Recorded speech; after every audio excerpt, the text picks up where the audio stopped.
All right, let's take you live to Pretoria, where High Court Judge Portia Phahlane and 2 of her 3 co-accused have been granted bail.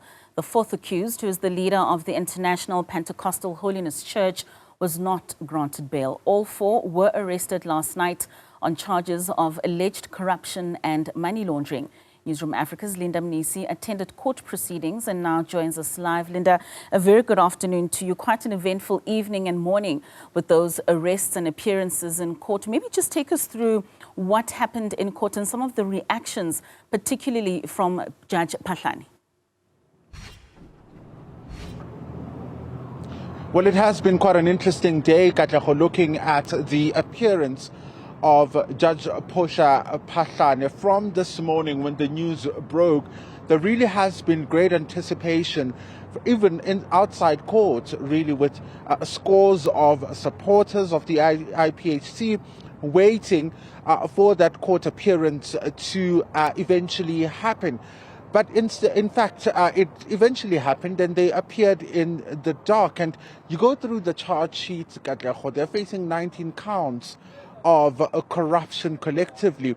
And you go through the charge sheet, which basically details the history of the church and gives a summary, really, of the succession battle and how this matter got to be here. You'd recall that Mike Sandlana is one of the contenders, right, or the leaders of, one would say, a faction within the church.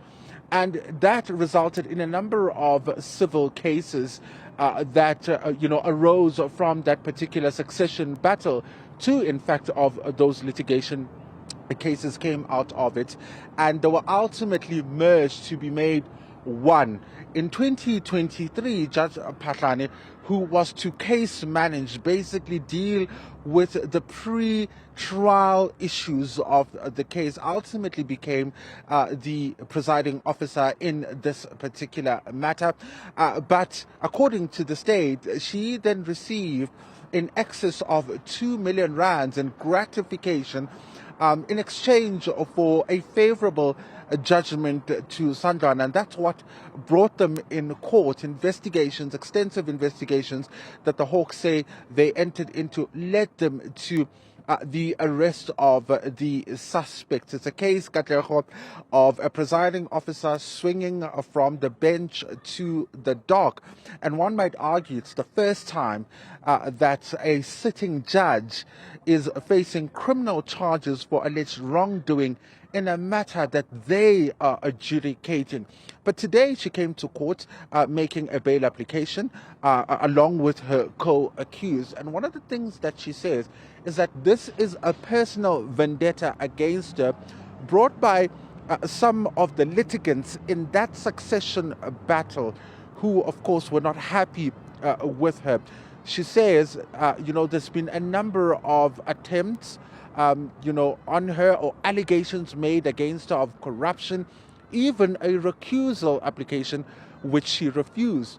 If after she refused that particular recusal application, there were a number of threats on her life, which she ultimately reported to the police. In her affidavit, she gives those particular case numbers to the reported cases that she made. But she believes that at the heart of this is that litigation matter and some of the parties that were involved. But of course, ultimately, the state did not oppose her bail alongside with her son, Kagiso, and, the spokesperson of the church, Vusi Ndala. She was granted 50,000 rands bail, while her son and the spokesperson were granted 10,000 rands bail. A number of bail conditions, as you would know, that when one is granted bail, a number of conditions are then put in place, and those include not to interfere with investigations, not to interfere with the witnesses, but also for Judge Phahlane, she's barred from entering the 2, high court buildings in Pretoria. As you would know, usually when we go to court, we're usually standing on the one side of the court building in Pretoria, but there's also the other side, which is called the Palace, which is now barred from entering. And the reason behind this is because they're saying that investigations are still ongoing. So this is a condition that the state asked for and was granted. When it comes to the leader of the one faction, Mike Sandlana, he could not proceed with bail because the state said there were a number of issues that still needed to be investigated. One, the issue relating to a pending criminal trial. Another one relates to an alleged assault that took place when he was arrested. In that assault, they're saying that some officers who were participating in the takedown got injured and had to be hospitalized. A firearm was taken and ultimately returned. Another issue relates to the address or the verification of the address. And his lawyers are basically saying the state is being selective in how they're choosing to deal with him in particular. They forget to mention that he's been diligent in attending the other criminal trial and that they could, go and verify the address because he no longer lives in the other address. In fact, he's been forthcoming. He brought himself to the police and even gave them an address which they could go and verify in the early hours of the morning when he was arrested, trying, of course, in what would be a failed attempt to push ahead and forge ahead to fight for his freedom. But that application wouldn't succeed. The magistrate ruling that the state would need time to go and deal with those issues before it can come to court, because the intention of the state is to oppose bail in relation to Mike Sandlana. But of course, we had an opportunity to speak to the Hawks in relation to what exactly happened during the arrest of Mike Sandlana and the alleged assault. Take a listen. That I consider the charges against me as the result of a personal vendetta conducted against me by parties who were involved in a civil dispute with each other relating to the succession battle within a church group called the International Pentecostal Holiness Church, the IPHC, after the death of the then leader of the church, one Bishop Mnisi.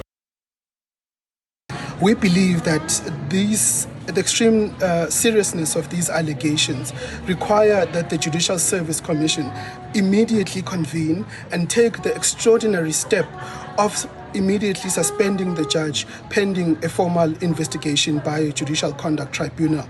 We believe that in order to safeguard the integrity and reputation of the judiciary, the JSC does require to act in terms of Section 19(1)(b) of the JSC Act, that they suspend the judge. Even though the Constitution does guarantee the judge the right to be presumed innocent until proven guilty, but the extreme seriousness of these allegations means that the JSC cannot sit idly, it must act.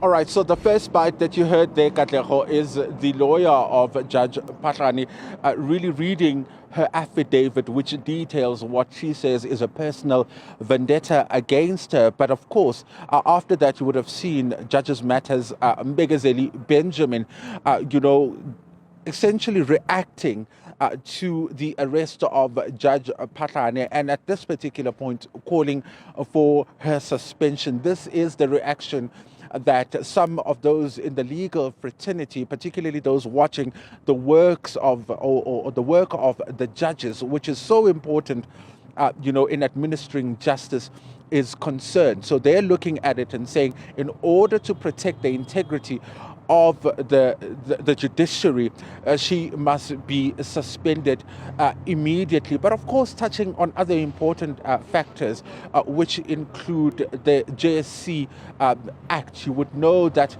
a judicial conduct committee would be, put together to investigate a complaint if it is filed, in order, of course, to ultimately determine whether or not a tribunal would need to be set up to investigate a complaint. But they see this as an extraordinary measure, which of course they believe the JSC Act also makes provision of, because in this particular case, it's not a case of a complaint that has been, laid at the JSC against the judge. It's a criminal charge, which of course they view in serious light and believe that this calls for extraordinary measures and that the judge should be suspended, of course, pending this particular matter to, of course, keep and preserve the integrity of the judiciary.